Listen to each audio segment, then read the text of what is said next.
say that we are very, very excited to partner with INBA, and I think this partnership would definitely help both of us. Any other questions that you have, I am there, my team is there, we can help you answer. Okay. Thank you so much. I hope I was on time and I didn't take much time. Yeah, thank you. So thank you so much.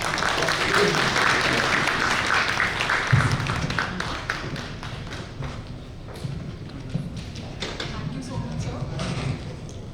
Thank you so much, sir. I think you have already said it, so I will not rephrase it.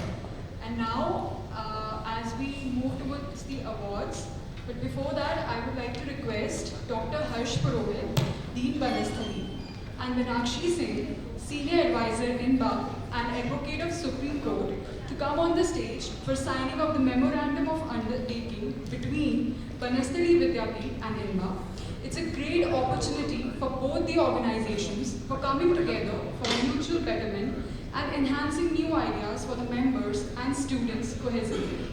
We welcome you, sir. So you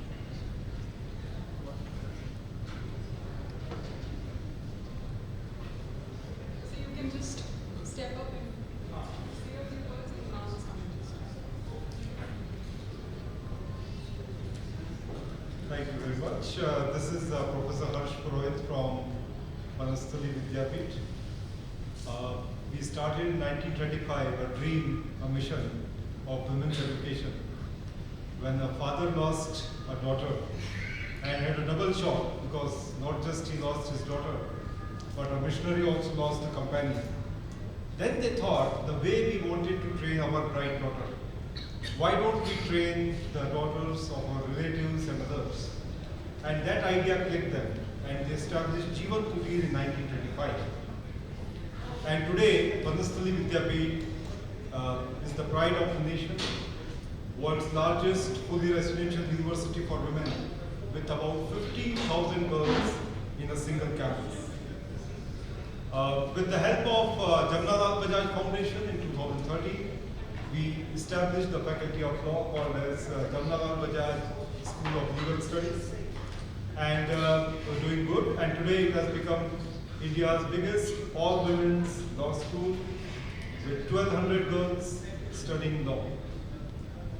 In this backdrop, when we came to know about INBA and then had a word with Advocate Meenakshi, we thought to join hands for giving the best of the opportunities to our girl students, and that's what we are doing. And here we are, and very happy to be there to sign an MOU with INBA for promoting the internships of our law students, and I believe it's doing a great job. And at the same time, it's really a wonderful opportunity to hear all the luminaries and all of you. Thank you very much.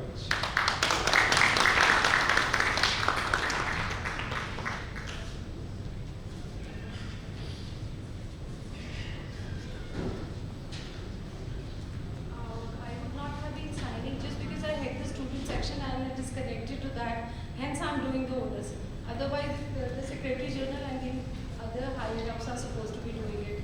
So my apologies on that. I would have requested someone else, but I will have to do it on behalf of my student section. Thank you so much.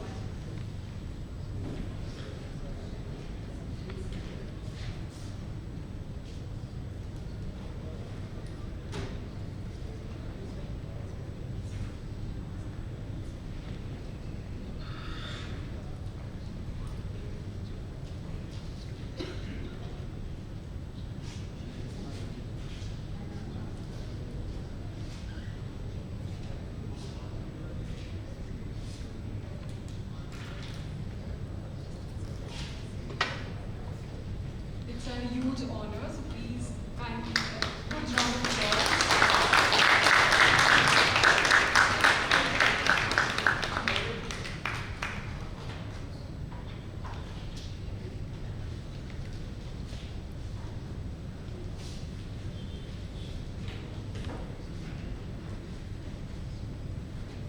I would request Manoj sir to come in. We have students also, some of them here waiting to understand a few things. And it's a very big law firm, and it was sir did not know that he has to come and address a few students as well. You have to mentor them, sir. Definitely some of them are actually waiting from Delhi University and NMGS. So please come.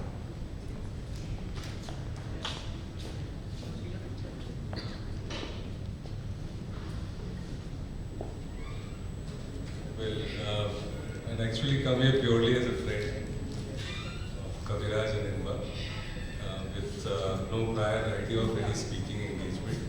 Nevertheless, it's a Constitution Day that we are celebrating, and it was very lucidly explained by Raghavendraji a short while ago on some aspects of duties and rights and the right balance. I want to just add a few lines to that.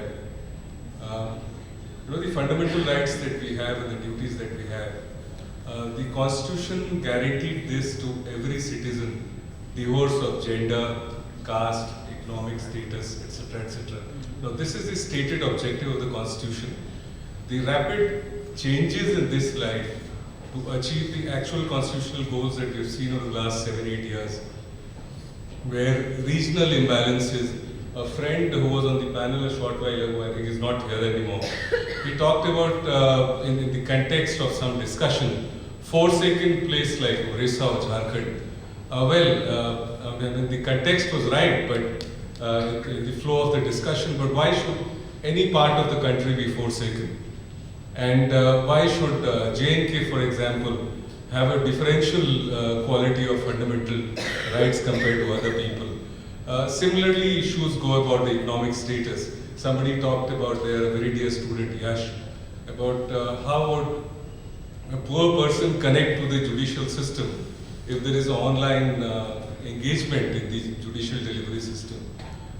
My friend, that poor person today, even the last person on the street, the rickshaw puller, has a phone with a data connection, and with a click of a link, that person will have access to the proceedings in the court, if he is a party to the proceedings, and can be a witness to the entire proceedings. That's a reality today. Similarly, on gender balance, there's so much work going on religious lines.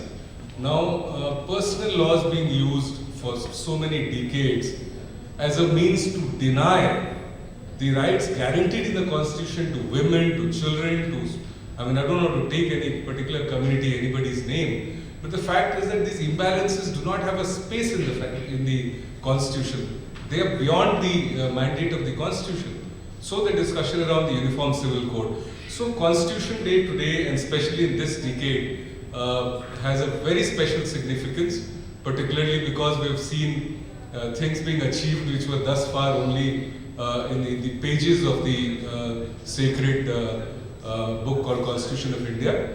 And in the next decade or two, I think this will go on in a similar pace, hopefully.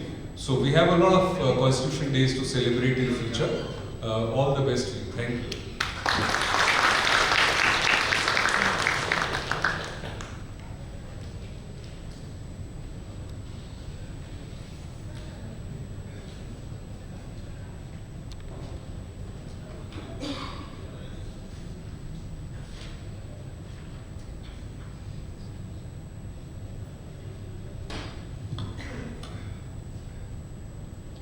Before we start further, I would like to invite Meenakshi ma'am so that she can also tell something about INBA and she can also say about her thoughts and for also about the Constitution Day.